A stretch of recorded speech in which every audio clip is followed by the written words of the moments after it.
La peor traición no viene de un extraño, viene de quien sabe exactamente cómo hacerte caer.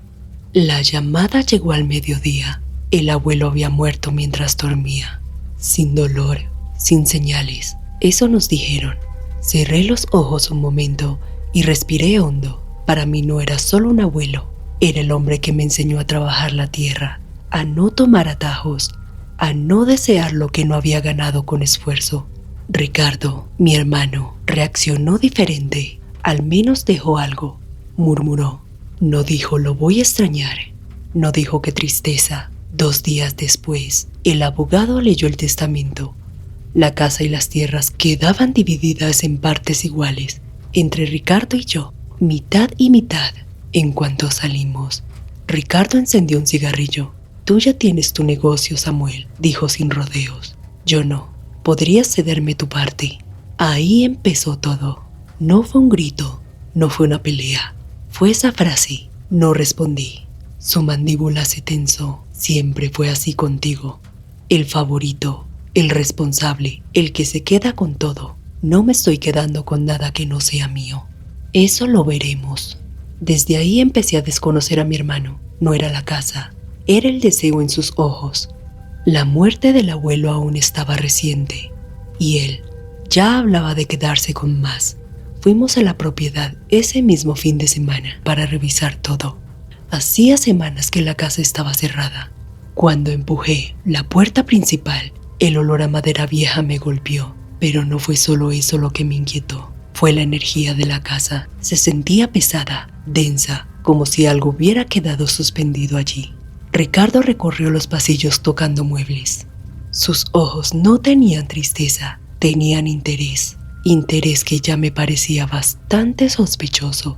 Aquí hay más valor del que crees, murmuró. Discutimos antes que cayera la noche. Él quería vender una parte grande de las tierras. Decía que podríamos repartir el dinero y terminar con todo rápido. Yo me negué. No quería que la memoria del abuelo Josué se convirtiera en cifras.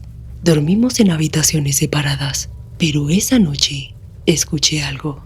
Eran pasos en el corredor, lentos, arrastrados. Pensé que era Ricardo y no salí a verificar. Al día siguiente lo noté distinto, más concentrado. Pasaba horas en el granero revisando cosas que nunca le interesaron cuando éramos jóvenes.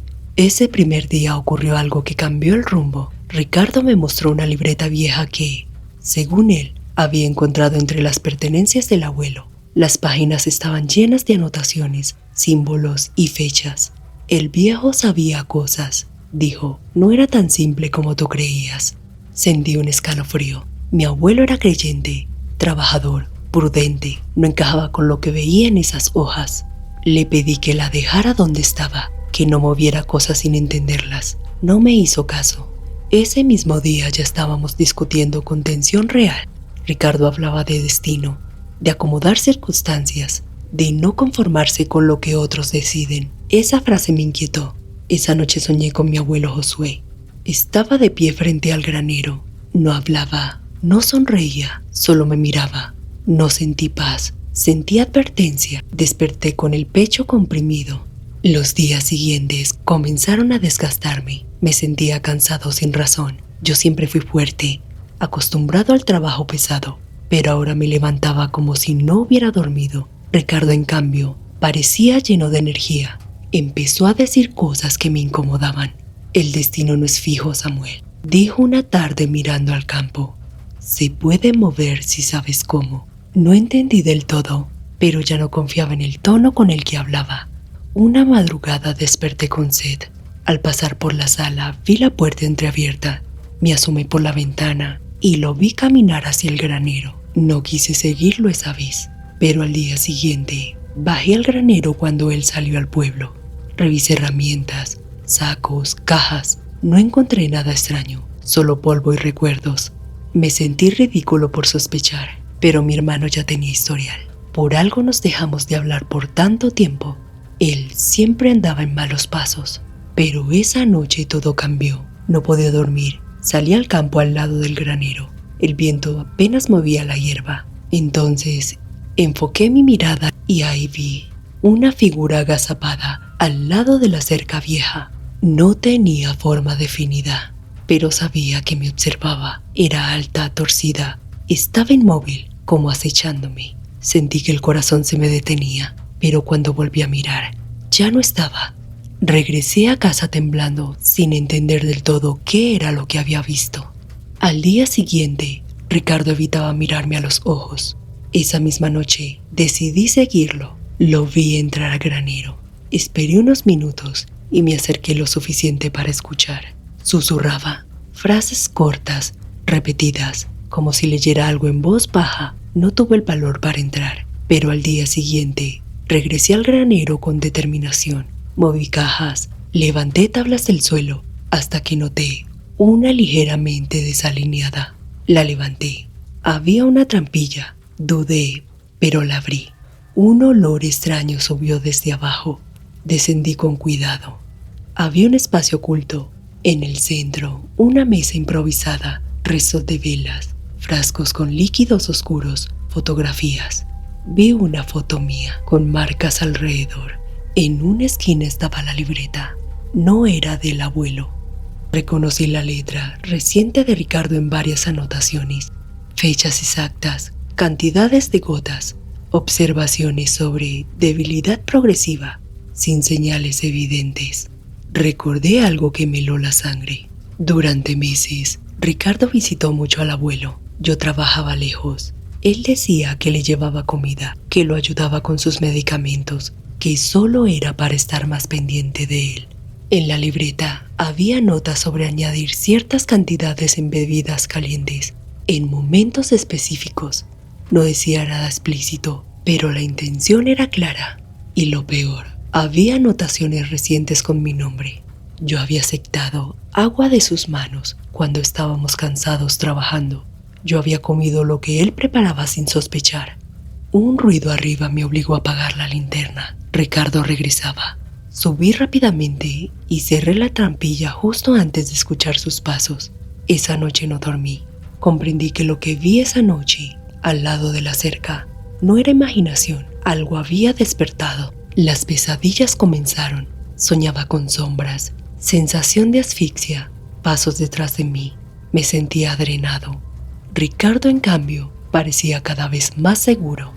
Llevé las fotografías y copias de las anotaciones a la policía. Expliqué mis sospechas, pero el abuelo había fallecido sin causa aparente. No habían pruebas médicas que indicaran intervención externa. Las notas no eran suficientes. Ricardo lo supo. No puedes probar nada, me dijo con una calma que me heló. Esa noche, la figura en el campo volvió a aparecer, más cerca del granero, más definida. Sentí que todo estaba conectado. Comprendí que mi hermano había manipulado cosas que no podía controlar, y supe que esto apenas comenzaba. Entendí que ya no estaba enfrentando solo a mi hermano. Había algo más, algo que había despertado en esa tierra. Después que la policía desestimó mis sospechas, la tensión en la casa se volvió insoportable. Ricardo actuaba como si nada hubiera pasado. Caminaba con seguridad, silbaba mientras trabajaba. Incluso comenzó a hablar de proyectos para amplificar la finca, como si el futuro ya estuviera despejado. Pero yo veía otra cosa. Veía sombras donde antes no las había. Escuchaba susurros cuando el viento no soplaba.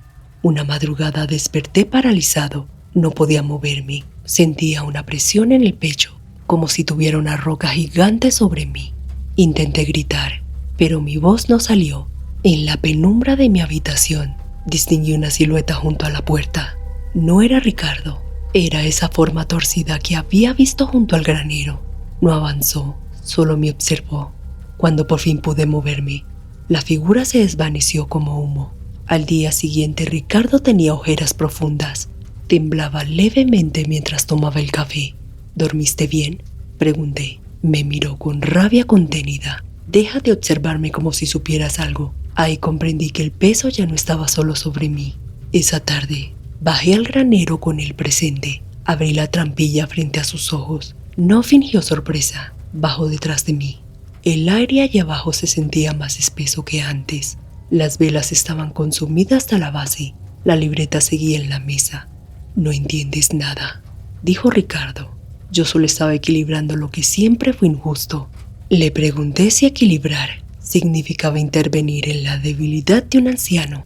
No respondió de forma directa, solo dijo que el abuelo ya estaba cansado, que el tiempo lo iba a alcanzar de cualquier forma. Sus palabras me partieron. No podía creer lo que escuchaba. Mi propio hermano, enceguecido por la ambición. Luego señaló la foto mía marcada con símbolos. Tú nunca ibas a soltar tu parte, siempre el bueno, siempre el correcto. Eso también cansa. Ahí comprendí que no solo era ambición, era resentimiento acumulado durante años. Lo sobrenatural dejó de ser una sombra distante esa misma noche. Los animales de la finca comenzaron a comportarse de forma extraña.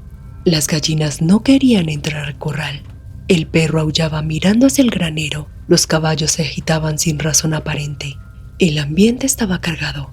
Ricardo empezó a deteriorarse. Ya no dormía. Murmuraba frases incluso cuando estaba despierto. Caminaba hacia el granero como si algo lo llamara. Una noche lo seguí.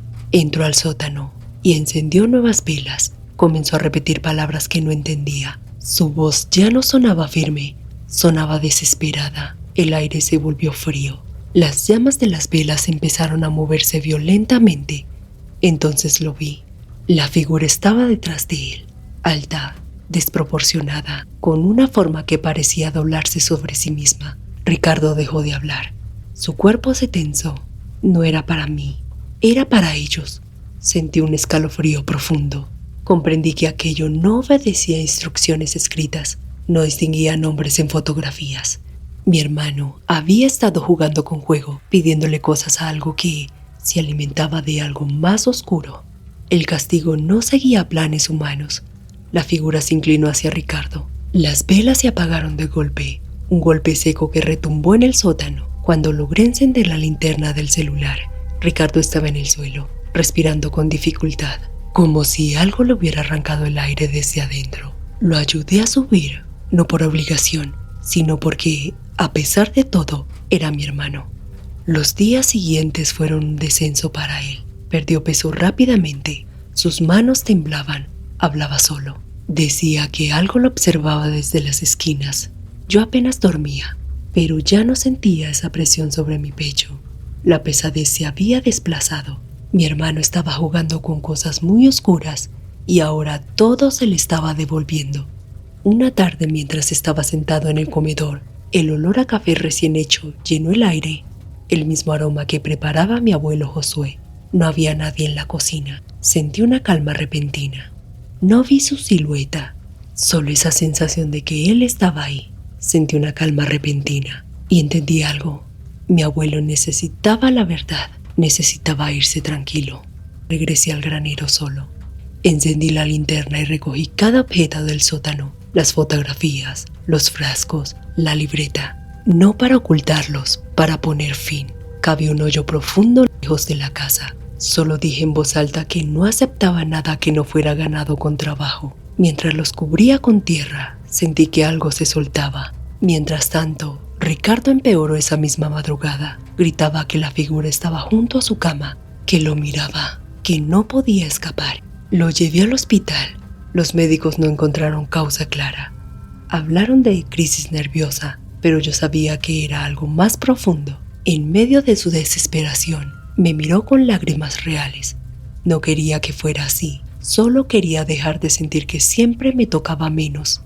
Ahí comprendí la raíz de todo. No solo fue por ambición, fue comparación constante, fue envidia alimentada durante años. Ricardo no murió, pero quedó marcado. Su mente nunca volvió a estar firme. Vive ahora con una fragilidad que antes no tenía. Necesita ayuda constante. Siempre vive perturbado. Su mente no volvió a ser la misma. Vendí mi parte tiempo después. No quise conservar un lugar donde la ambición había abierto una grieta tan profunda. Comprendí entonces que el destino no se acomoda forzándolo, se construye aceptándolo. Ricardo quiso adelantarse al curso natural de las cosas. Creyó que podía empujar el tiempo, manipularlo, doblarlo a su favor. Pero cuando uno interviene desde la oscuridad, no controla lo que responde. Desde entonces, cuando alguien me dice que el destino puede forzarse, recuerdo esa figura agazapada en el campo y sé que hay fuerzas que no responden a la ambición humana, solo responden al equilibrio, y el equilibrio, tarde o temprano, siempre cobra. Si este video te gustó, suscríbete, deja un comentario y recuerda que no debes temerle a la oscuridad, sino a lo que habita en ella.